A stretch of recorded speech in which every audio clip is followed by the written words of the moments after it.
নমস্কার, জয় শ্রীমা। আশা করি আপনারা প্রত্যেকে ভালো আছেন এবং ভালো থাকুন, সেটা আমি ঈশ্বরের কাছে কামনা করি। তো আজকে যেটা আলোচনার বিষয়, বসন্ত পঞ্চমী।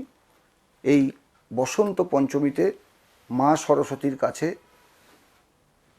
তোমাদের অনেক কিছু পাওয়ার আছে, তাই কিছু ক্রিয়া আমি বলবো মা সরস্বতীর কাছে, সেই ক্রিয়াগুলো করলে তোমাদের অবশ্যই ভালো হবে।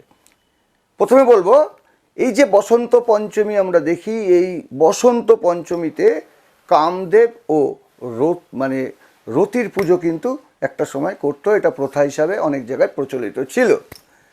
আর এই যে প্রেম ভালোবাসা, এই প্রেম ভালোবাসার জন্য কিন্তু আমরা সরস্বতী পুজোর দিনটাকে খুব গুরুত্বপূর্ণ দিন বলে মানি।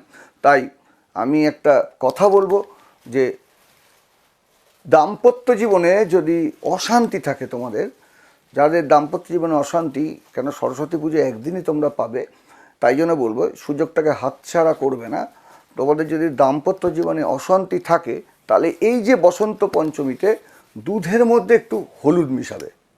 দুধের মধ্যে একটু হলুদ মিশিয়ে সেই যে পাত্রে মিশাবে, সেই পাত্রটি আগে প্রথমে মা সরস্বতীর চরণে গিয়ে ঠেকাবে, ছুঁয়ে মা সরস্বতীকে ছুঁয়ে বলবে যেন আমার দাম্পত্য জীবনে অশান্তি দূর হয়। তারপর সেই যে তোমাকে বললাম দুধ আর হলুদের মিশ্রণটা, ওটা নিজের গায়ে লাগিয়ে নেবে।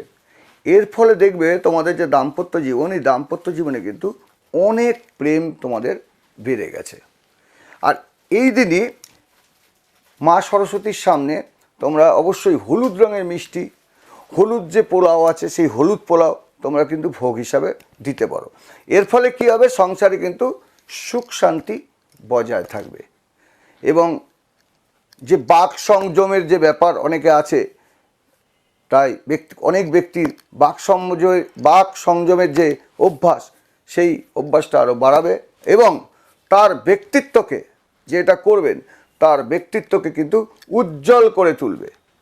পড়াশুনোর ক্ষেত্রে বাধা যদি দেখা দেয়, তোমরা অবশ্যই এই বসন্ত পঞ্চমীতে, তার আগে বলবো প্রত্যেককে যারা আমার প্রোগ্রাম ভালো লাগে অবশ্যই সাবস্ক্রাইব করুন, লাইক করুন এবং প্রোগ্রামটা শেয়ার করুন। তাহলে আশা করি অনেকে আপনাদের মাধ্যমে জানতে পারবে এবং আপনাদের সাথে তাদেরও কিন্তু উপকার হবে। আর প্রত্যেকে মায়ের পা মেলা ছবি অবশ্যই ঘরে রাখবে, 40 বার করে হনুমানজির নাম অবশ্যই করবে এবং তার শেষে ভগবান শ্রীরামচন্দ্রের নাম 3 বার করবে। যার যেই দেবদেবী প্রিয়, সেই দেবদেবীর নাম তোমরা 11 বার, 21 বার, 51 বার, 108 বার, যার যেরকম মনে হয় সে সেইভাবে কিন্তু করবে। যাই হোক, লিখবে আর কি।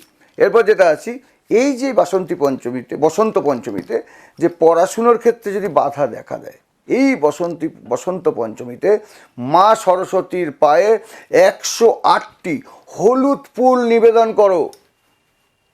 আর তার সঙ্গে সরস্বতীর যে মন্ত্র, সেই সরস্বতীর মন্ত্র তোমরা জপ করতে থাকো।